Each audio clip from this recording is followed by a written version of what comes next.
Comme ça, on se prend le temps de bien assimiler ces choses-là, parce que c'est quand même important, et on va y revenir, et on y reviendra surtout dans les exercices. Alors, la page suivante, c'est juste pour vous donner le rappel des lettres, pour ceux qui auraient encore des doutes, et aussi quelque chose de nouveau, que l'on ne verra pas maintenant, mais que l'on aura l'occasion de voir à l'occasion, qui est un peu secondaire par rapport au cours d'hébreu biblique, c'est l'hébreu cursif. L'hébreu cursif, comme vous savez très bien, en français, vous avez les lettres en imprimé et les lettres en cursif, ça n'a rien à voir. Si vous faites le A avec comme ça, et puis le A comme ça n'a absolument rien à voir. Eh bien, en hébreu, c'est du pareil au même. Quand vous regardez le Aleph, vous regardez le Aleph, quand on regarde le cursif, ça n'a vraiment rien à voir. Ça n'a rien à voir. On dirait il y a une barre et puis un rond qui la touche même pas. Une demi-lune qui la touche. C'est une barre avec un C. Mais le C ne touche pas. Oui, enfin, on la touche, mais enfin, il y a quand même... Non, il ne touche pas. Hein. Non, il ne touche pas. Il ne touche pas sur la feuille. Ouais. Le bet, il ressemble.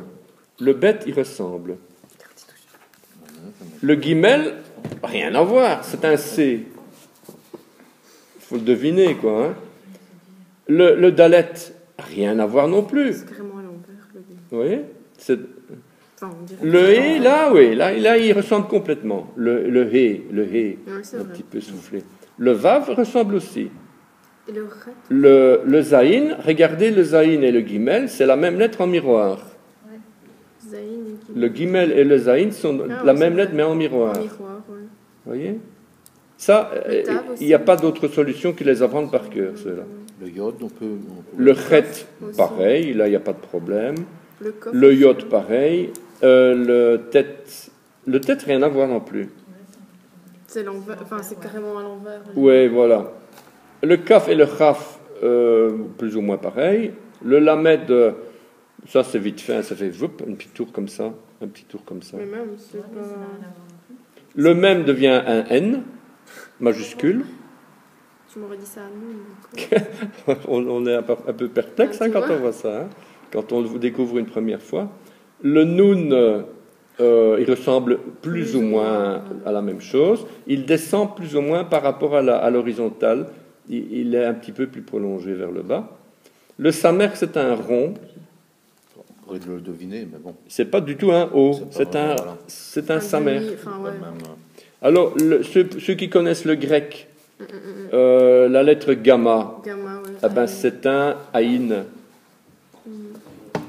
En maths. En maths, c'est la lettre gamma, alpha, bêta, gamma. Mais ça n'a rien à voir avec la lettre elle-même, parce que le gamma, en fait, c'est le guimel.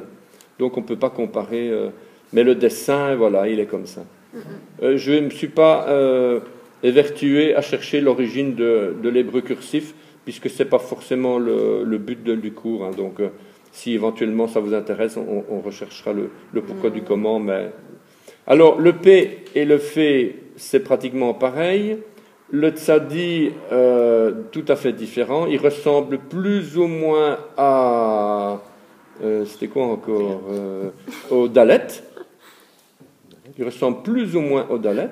Non. En cursif, oui. En cursif, hein. Ah oui, en cursif, hein. Mais pas en... Et même il part vraiment vers le haut, le tzadi. Le kof et le resh ressemblent. Le shin, c'est un E. Un E minuscule, en cursif français. Le point, on le reconnaît. Oui, c'est les points qu'on... Le point, ça, on en a besoin pour savoir si c'est un ch ou un se. Et le tav, c'est pareil. Donc, ça, pour votre intérêt personnel quand vous allez en Israël, c'est quand même intéressant. Parce qu'il y a beaucoup d'inscriptions en Israël qui sont en cursif. Évidemment, il y a beaucoup de majuscules, évidemment, comme les villes. Si vous avez Eilat, il faut deviner que c'est Eilat, maintenant vous savez.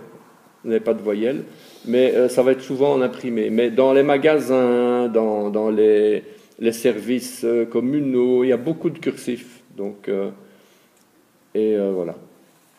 OK.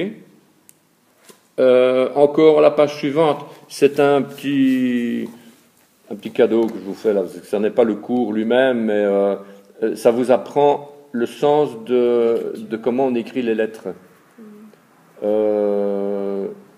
Et c'est comme ça d'ailleurs que les scribes écrivaient avec leur plume à encre. Il y a un sens, bien sûr, dans lequel on doit dessiner. On ne dessine pas un bête en partant du haut et puis on trace la ligne en bas. On trace non, l'inverse. On ne trace pas d'abord la ligne en bas et on dessine on dessine d'abord comme ça. On dessine la ligne du haut vers le bas et puis on retrace l'horizontale. Donc il y a une chronologie dans la façon d'écrire et puis ça vous donne aussi la précision en fait, puisque le aleph, on le voit bien, c'est une lettre avec des courbes, vous ne savez pas le faire avec un pentel ou un feutre, c'est obligé que c'est des lignes, et donc il faut savoir comment on les fait. Pour le tête, pareil, pour le même, pareil, le même, ça ne ressemble pas forcément la même chose, puisque là c'est très arrondi, alors que le même, c'est un triangle ouvert, et il y a une barre qui vient la frapper à gauche, etc. Donc voilà. Ça, donc, gardez ça à l'esprit quand vous devrez écrire vous-même dans des exercices ou au tableau, ou etc. quoi. Bon, maintenant, avec l'informatique, on utilise beaucoup plus l'ordinateur, mais je ne vous dis pas que j'ai plus facile à écrire à la main. Parce que pour trouver les caractères hébraïques qui correspondent, pour trouver en plus les voyelles, c'est d'un compliqué. Il faut aller télécharger la police exacte.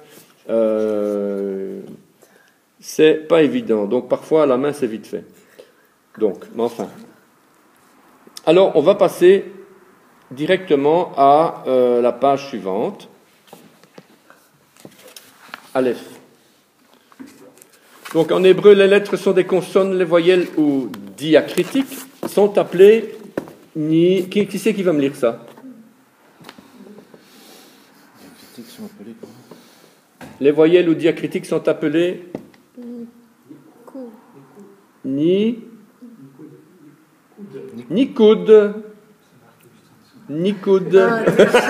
C'est marqué juste en dessous. Ah, c'est pas triche. Nous, on essaie de décortiquer. C'est marqué juste en dessous, voilà. Il faut être intelligent, il faut lire en dessous. Et au pluriel, Nikoudot. Pourquoi est-ce qu'on va dire ot et pas im? Est-ce que quelqu'un sait le im, c'est le pluriel en hébreu? Quelle est la différence entre im et ot, à votre avis? Le masculin et le féminin. Ce qui veut dire donc que Nikoud, c'est une voyelle. C'est pas un voyelle. Je parle de l'hébreu, bien entendu. Hein. C'est comme souka, soukot. Souka, soukot, souka, c'est féminin. Soukot, c'est féminin. On voit tout de suite le genre au travers du pluriel.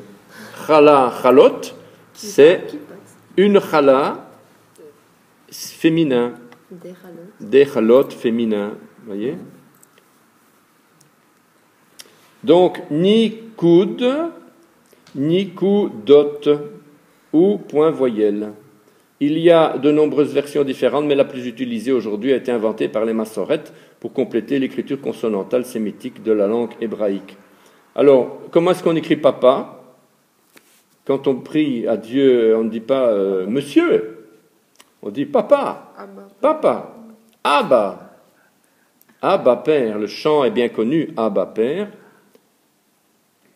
Aleph avec un petit tiret. Ouais, ça fait le A. Voilà.